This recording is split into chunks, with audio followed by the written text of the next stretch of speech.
Linux Format Magazine, one of the oldest Linux print publications on planet Earth, has ended its publication.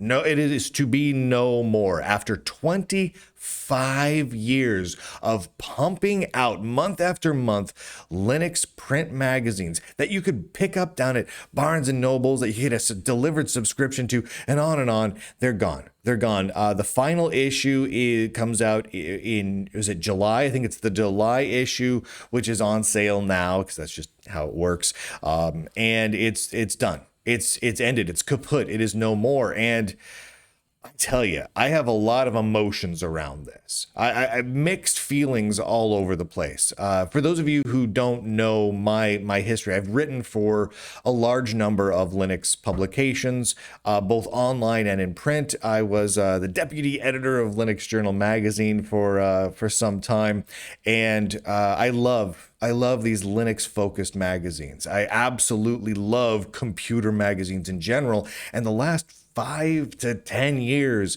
has been absolutely brutal for Linux magazines and computer magazines and hobbyist electronic magazines. They've just been dying right and left, and I am impressed, extremely impressed, that Linux Format managed to hang on as long as they did. I saw this news that they were ending publication, and I reached out to a couple of my writer, journalist, and publisher friends because I'm like, man, guys, did you see Linux Format is no longer publishing? And what was really amazing was almost all of them, with one exception, responded with something like, wow, it's great that they hung on that long. I kind of forgot they still were publishing. Which, I mean, that tells you a little bit of why the sales and subscription numbers have been so low. I mean, people just have stopped talking about not just Linux Format, but Linux print magazines in general. Linux Journal magazine, which I wrote for and helped organized for some time, it stopped printing a print publication and moved over to a digital PDF download many years before it officially closed up shop, and it's been defunct now for 5-ish years, 6 years, something like that. And it's not alone. I mean, we've got Maximum Linux. You guys remember Maximum Linux? Yeah, they don't publish anymore. Linux User and Developer, that was a fun one. That was a great magazine. Linux User and Developer is now dead. Of course, Linux Journal is dead. Ubuntu User, we had a print magazine focused on Ubuntu Linux, and that's gone too. I mean, it's just one after another. They just simply don't exist anymore, and it's terribly sad. I think realistically, there's only a handful of print publications that still focus on Linux-y topics. Linux Pro magazine is still out there, but I gotta think it's not doing terribly well. I should reach out to them to see what their numbers are looking like. But I mean, there's not a lot of them, and the few that are out there, I think, are just hanging on by a thread. And so I'm both amazed that Linux Format made it to 25 years before they closed and closed up shop, and I'm bummed out that we're hitting this era of Linux journalism where we've lost the print publication.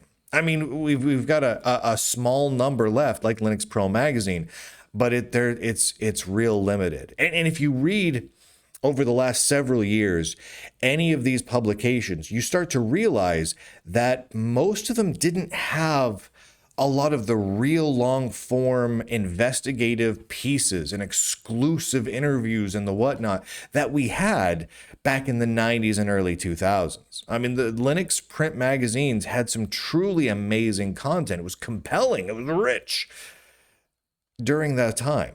And but it's been years since that's happened. Most of these magazines now simply have slightly better formatted versions of the short digital articles that you can get on their website, or a variation on the same article that the same author wrote for an online only publication, but also is allowing this magazine to publish.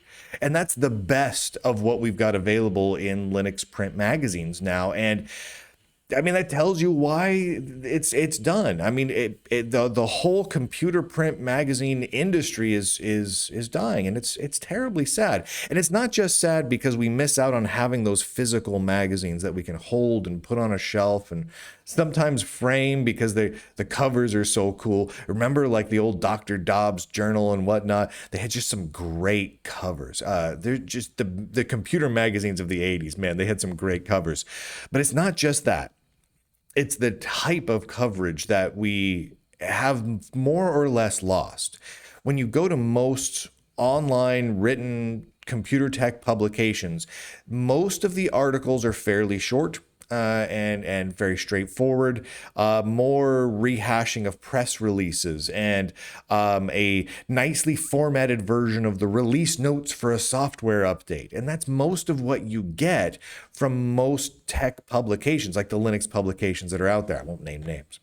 There are a handful of tech publications that will occasionally publish some really long, lengthy, meaty pieces, but they're kind of becoming fewer and far between nowadays. And of course, the ones that do are all so very, very corporate. They're all just funded almost 100% by some of the largest tech companies in existence. Big tech controls the messaging that comes out of the few remaining deep dive sort of online tech publications, including on the Linux side. And that means we're not really getting good independent journalism anymore. We're just not getting it at all, because at least these magazines, even though they had a flurry of advertisements in them, they also relied heavily on those subscriber bases to float them by should an advertiser become cranky, right? So if Linux Journal or Linux Format or Maximum Linux wanted to run some sort of real in-depth journalist piece, some sort of expose that made Red Hat look bad or IBM look bad, might they lose them as a sponsor and an advertiser for future issues? Yeah, but they would still have those subscribers to try and keep them afloat. They could afford to take some risks, not a lot of risks, but some risks of telling the truth and doing deep journalism. And nowadays, with everyone having moved over to online instant publications, right? Not downloadable PDFs, but just the website, here it's updates. The model has moved away from the subscription model over to almost purely 99% advertising driven model, sponsor driven model, which means that if those organizations piss off IBM and Red Hat or Microsoft or Amazon, boom, they're done. They're out of business. So we don't get that deep dive anymore. It's really a massive bummer.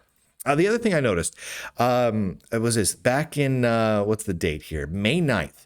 This news really started hitting on May 9th, when Linux Format magazine posted the following. This will mean very little to almost everyone unless they've worked internally on a future print title in the last decade. But here's the final gone to print status for Linux Format issue 329. Thank you for all the support over the many years. Tux forever. And they post that here with the title of the this particular issue, What a Jolly Time We've Had. So this was them basically declaring that they're out of print. Linux Format UK is no longer going to be in print. This is the last magazine. They posted that. And here's what was crazy to me. They posted this over on X. It got liked by a grand total of 14 people. 14. So what was once a massive Linux magazine announced they were dying, announced that this was the last issue that they were ever going to send to their printers. And 14 people clicked the like button. 3 people responded. I mean, if that's not an indication of what the general state of not just Linux Format magazine is, but of Linux publishing in general, I can't tell you what is. I reached out to several people that I know that have worked currently or used to work in Linux publishing, websites, but a lot of these people worked in the print publication side of things. And with only one exception, all of them responded with a variation on, wow, I'm impressed that Linux format made it this long. And this is not a joke, I didn't realize they were still printing. I didn't realize they were still publishing print editions. And so over the last several years, I think people forgot about print publications in general, and Linux format being one of perhaps the more forgotten of the current crop of dead ones. But I mean, it's certainly hung on longer than Maximum Linux and Linux Journal and Linux User and Developer and Ubuntu User and all the others. But it's still sad just the same. So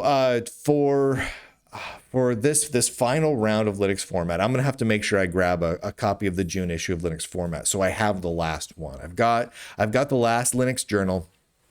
I think I've got the last Linux User and Developer sitting in a box in storage somewhere, but I want to make sure I have the last issue of Linux format somewhere. I'll have to see if I can find that somehow. I don't currently subscribe because hardly anyone does. But it would be nice to have this one.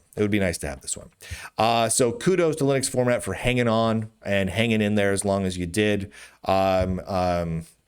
Sayonara to the general Linux publishing industry. Just as a side note, all those online only publications, little sneaky little inside baseball thing here, over 50% of the articles you're reading on the big tech publications covering computers and open source and Linux, they're AI generated.